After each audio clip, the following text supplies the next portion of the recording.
ഞാൻ ചോദിക്കുന്നത് ബഹുമാനപ്പെട്ട ഇരട്ട ചങ്കനോടാണ്. നിങ്ങൾക്കൊരു സിംഗിൾ ചങ്കെങ്കിലും ഉണ്ടായിരുന്നെങ്കിൽ ഒരു പഞ്ചായത്ത് അംഗം പോലും അല്ലാത്ത ഒരാളെ സ്റ്റേജിൽ കയറ്റില്ല എന്ന് പറയാനുള്ള നട്ടല് ഈ പിണറായി വിജയനുണ്ടായോ?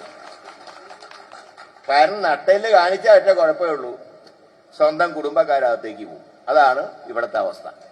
പിന്നെ പിണറായിക്ക് ഇപ്പോൾ ഒറ്റ പണിയേ ഉള്ളൂ. ഏതെല്ലാം നേട്ടങ്ങൾ UDF കൊണ്ടുവന്നിട്ടുണ്ടോ അതിന്റെയൊക്കെ സമാപനത്തിൽ വന്ന് ഉദ്ഘാടനം ചെയ്യാം. കൊച്ചി മെട്രോ ആരാ കൊണ്ടുവന്നത്?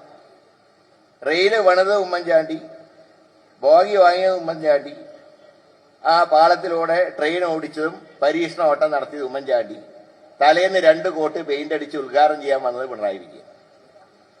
ഇതിനെ വിഴിഞ്ഞം തുറമുഖം കെ കരുണാകരന്റെ ഭാവനയിലുണ്ടായ ഒരു സംവിധാനം ഉമ്മൻചാണ്ടി പ്രായോഗികമാക്കി.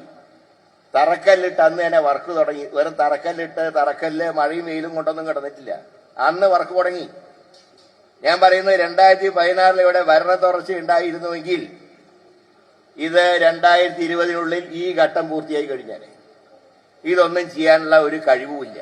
എന്നിട്ട് ഒരു നാണവും കൂടാതെ വന്ന് പ്രസംഗിക്കുകയാണ് ഇത് ഇടതുപക്ഷ ജനാധിപത്യ മുന്നണിയുടെ നേട്ടമാണ്. ഞാൻ അതിനെക്കുറിച്ച് കൂടുതലൊന്നും പറയുന്നില്ല. പറയുമ്പോൾ അല്പം മോശമാണെങ്കിലും പറയാതിരിക്കാൻ നിവൃത്തിയില്ല.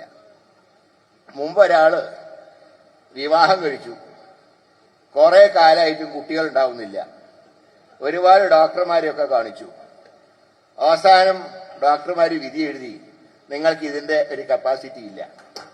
അപ്പൊ അയാൾ പുറത്തിറങ്ങി വന്നപ്പോ അടുത്ത വീട്ടിലത്തെ കുട്ടീനെ കണ്ടു. വാ മോനെ, നിന്റെ അച്ഛൻ ഞാനാണെന്ന് പറഞ്ഞ പോലെ UDF സർക്കാർ കൊണ്ടുവന്ന എല്ലാ നേട്ടങ്ങളെയും സ്വന്തം അക്കൗണ്ടിലാക്കാൻ നോക്കുന്ന പിണറായി വിജയനെ കാണുമ്പോ സന്താനോൽപാദന ശേഷി നഷ്ടപ്പെട്ട ഒരു വ്യക്തിയെയാണ് ഇവിടെ ഓർമ്മ വരുന്നത്.